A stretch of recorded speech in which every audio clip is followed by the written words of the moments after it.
People living on the poverty line in the Northern Territory say a long-running scheme that tells them how they can spend their welfare payments is creating logistical nightmares for them.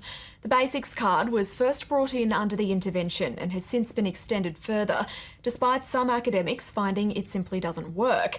But the divisive policy could face a shake-up after this federal election.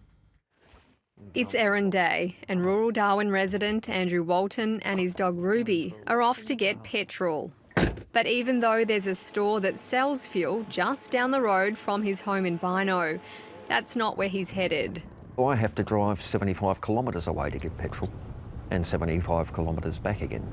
The nearest place I can use the Basics card for buying fuel is Berry Springs. The Basics card is a form of income management operated by the federal government that 1 in 13 people in the Northern Territory are on.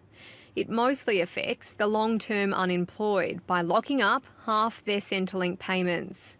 $290 a fortnight goes into my bank and $290 a fortnight goes into the Basics card.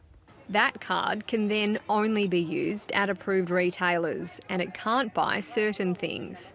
Tobacco, alcohol, drugs, pornography and gambling. That's what it's intended to restrict. The way they've actually implemented the card, it's a lot more restrictive than that. At the local store in Bino that Andrew Walton would like to use his Basics card to buy petrol, there's a reason why he can't. They wouldn't let us have it because we sold alcohol as well. And in the motel's courtyard, another local on the card, fed up with the system. It makes you feel like a criminal. This expert studied the card's effects on people's well-being. It did not achieve any improvements in outcomes. And for a lot of individuals, it increased the amount of burden they experienced in trying to manage their lives. 3/4 of those on the cards are Indigenous.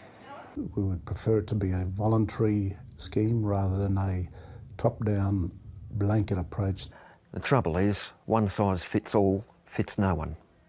The Basics card could get a shake-up after this federal election. The Coalition insists that income management works and it's pledging to switch everyone on the Basics card over to its cashless card scheme if it wins government, which it says could fix logistical issues. Meanwhile, Labor is saying that it might make the cards voluntary, but it can't make any promises.